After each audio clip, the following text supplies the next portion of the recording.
जोरदार पावसामुळे माथेरान घाट रस्त्यात दरड कोसळली. रस्त्यावर मातीचा थर आणि मोठे दगड पडले असून ही घटना रविवारी पहाटेच्या वेळी घडली. यावेळी गाड्यांची वर्दळ कमी असल्याने कोणतीही जीवित अथवा वित्तहानी झाली नाही. शनिवारी रात्रीपासून मुसळधार पाऊस सुरू होता. पर्यटकही मोठ्या प्रमाणात माथेरानमध्ये दाखल झाले होते. रात्री 12 नंतर पावसाचा जोर वाढला आणि पहाटेच्या वेळी माथेरान घाट रस्त्याच्या दस्तुरी नाक्यापासून तिसऱ्या वळणापुढे मोठ्या प्रमाणात दरड कोसळली. यामध्ये मोठ्या प्रमाणात दगड रस्त्यावर आले. यावेळी अर्धा रस्ता या दरडीनं व्यापला होता. पेण तालुक्यातील चांदेपट्टी गावात गेली अनेक वर्ष दरड कोसळण्याच्या आणि जमिनीला तडे जाण्याच्या घटना घडत आहेत. गावाला दरड आणि भूस्खलनाची भीती असल्याने संपूर्ण गाव भीतीच्या छायेखाली आहे. पेणमध्ये मुसळधार पाऊस पडत असून चांदेपट्टी गावात माती आणि दगड घसरल्याने गावातील ग्रामस्थांनी त्वरित तहसीलदारांशी संपर्क केला. यावेळी ग्रामस्थांना सुरक्षित घरात स्थलांतरित केलं आहे. या गावालगत मोठ्या प्रमाणात बॉक्साईट उत्खनन होतं, त्यामुळे गावाला धोका निर्माण झालाय. केव्हाही गाव जमीनदोस्त होऊ शकतो, परंतु प्रशासन कानाडोळा करत असल्याचा आरोप ग्रामस्थ करत आहेत. उरण तालुक्यातील वर्षा सहलीसाठी आवडते ठिकाण म्हणजे निसर्गरम्य चिरनेर आता धुक्यात हरवून जात आहे. पावसानं सुरुवात केल्याने निसर्गाच्या कुशीत डोंगर दऱ्यात असणारे अक्कादेवी धरण भरून वाहू लागल्याने रविवारच्या सुट्टीच्या दिवशी अनेक पर्यटकांनी आपल्या कुटुंबासह येथील झुळझुळ वाहणाऱ्या आणि फेसाळणाऱ्या पाण्याचा आनंद लुटण्यासाठी गर्दी केली होती. यावेळी वाहनांच्या रांगा लागल्या होत्या. पर्यटकांच्या वर्दळीमुळे छोट्या मोठ्या व्यावसायिकांनी समाधान व्यक्त केलं. निसर्गरम्य परिसर आणि धरणातून पाणी याचा सुयोग्य मेळ या ठिकाणी असल्यामुळे हे धरण धोकाविरहित आहे. कर्जत चौक या मार्गावर पावसाचं पाणी साचल्याने वाहतुकीला त्रास होत असून पादचाऱ्यांच्याही जीविताला धोका निर्माण झालाय. सध्या या रस्त्याचं काम सुरू असून येथे ठेकेदाराची अनास्था दिसून येत आहे. कामाचं स्वरूप सिमेंट कॉन्क्रीट अशा स्वरूपाचं आहे. मुळात हा रस्ता 3 पदरी आहे की 4 पदरी हे समजून येत नसून कुठेही रस्त्याच्या मध्यभागी दुभाजक नाही.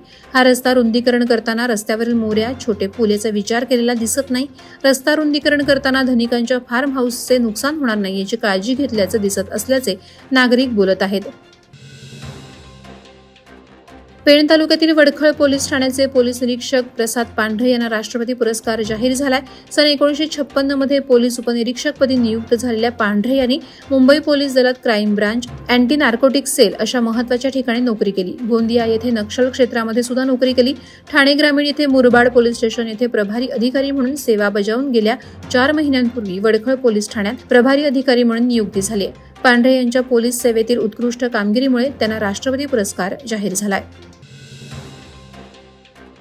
रोहा तालुक्यातील नागोठणे येथील औद्योगिक प्रशिक्षण संस्थेच्या समोर असणाऱ्या इमारतीवर मोबाईल टॉवर बसवण्यात आलेत. हे टॉवर हटवण्याकरता स्थानिकांनी मनसेकडे धाव घेतली. हे टॉवर अनधिकृत असल्याचं सांगत या संदर्भात मनसेचे कार्यकर्ते आक्रमक झाल्याचं पाहायला मिळालं. कार्यकर्त्यांनी रोहा तहसील कार्यालयासमोर आमरण उपोषण करत या संदर्भात उठाव सुरू केला. मनसेचे रोहा तालुका अध्यक्ष साईनाथ धुळे हे स्वतः या प्रश्नावर आमरण उपोषणास बसले. या आंदोलनाला सर्व स्तरातून उत्स्फूर्त पाठिंबा मिळतोय. आता अनधिकृत टॉवरबाबत रोहा प्रशासन कोणता निर्णय घेतो याकडे लक्ष लागलंय. कर्जत चौक राज्य मार्गावर एका हॉटेल मालकाच्या हितासाठी गतिरोधक बसवल्याचे नागरिक बोलत आहेत. सार्वजनिक बांधकाम विभाग की मुंबई प्रादेशिक रस्ते विकास महामंडळ यांची ही किमिया असा उपरोधिक टीका होत असल्याची चर्चा आहे. या मार्गावर एक हॉटेल असून हॉटेलच्या समोर हॉटेलच्या दोन्ही बाजूला रस्त्यावर रमलर बसवण्यात आलेत, जेणेकरून गाड्यांची गती कमी होईल आणि हॉटेलसाठी गिऱ्हाईक उपलब्ध होतील. अशाच प्रकारे ही गतिरोधकाची रचना आहे. कर्जतवरून चौक येताना आणि जातानाचे अगदी 50 फुटावर हे रमलर बसवण्यात आलेत. नागोठण्यातील होली एंजल स्कूलचा 22वा वर्धापन दिन उत्साहात साजरा करण्यात आला. यावेळी कोयसोच्या बापूसाहेब देशपांडे विद्या संकुलाचे अध्यक्ष नरेंद्र जैन यांनी शाळेचे कौतुक केलं. विजय मुलकवाड यांनी शाळेला सुरुवातीपासून आतापर्यंत सहकार्य लाभलेल्या व्यक्तींच्या कार्याचा आढावा सादर केला आणि शाळेच्या दिवंगत चेअरमन सीमा मुलकवाड यांच्या आठवणी जाग्या करताना आयुष्यात शेवटी आठवणीच राहतात या काव्यपंक्ती सादर केल्या.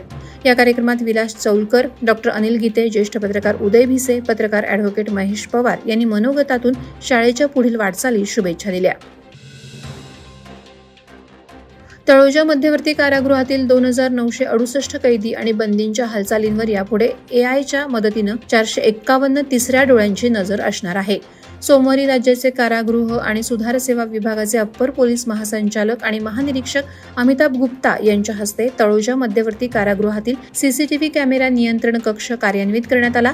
यावेळी कारागृह उपमहानिरीक्षक योगेश देसाई, कारागृह अधीक्षक प्रमोद वाघ, उपअधीक्षक महादेव पवार, जितेंद्र काळे, तुरुंगाधिकारी राहुल झुटाळे कर्मचारी उपस्थित होते।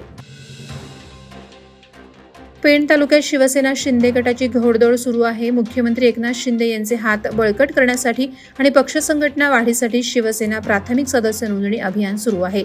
आमदार महेंद्र शेठ दळवी यांच्या आदेशानुसार आणि शिवसेना जिल्हा संपर्क प्रमुख प्रकाश देसाई यांच्या नेतृत्वाखाली पेण तालुक्यात शिवसेना प्राथमिक सदस्य नोंदणीला उत्स्फूर्त प्रतिसाद मिळतोय। शिवसेना पेण तालुका यांच्या वतीनं कांदळे गावात देखील सदस्य नोंदणीचं अभियान घेण्यात आलं। यावेळी गावातील ग्रामस्थ तसेच तरुणांचा चांगला प्रतिसाद मिळाल्याचं तालुका प्रमुख तुषार मानकवळे यांनी सांगितलं। वादळवारा लाईव्हसाठी न्यूज ब्युरो, रायगड। नवी मुंबई व रायगड जिल्ह्यातील ताज्या बातम्या आणि घडामोडींसाठी सबस्क्राईब करा वादळवारा लाईव्ह चॅनल आणि दाबा बेल आयकॉन।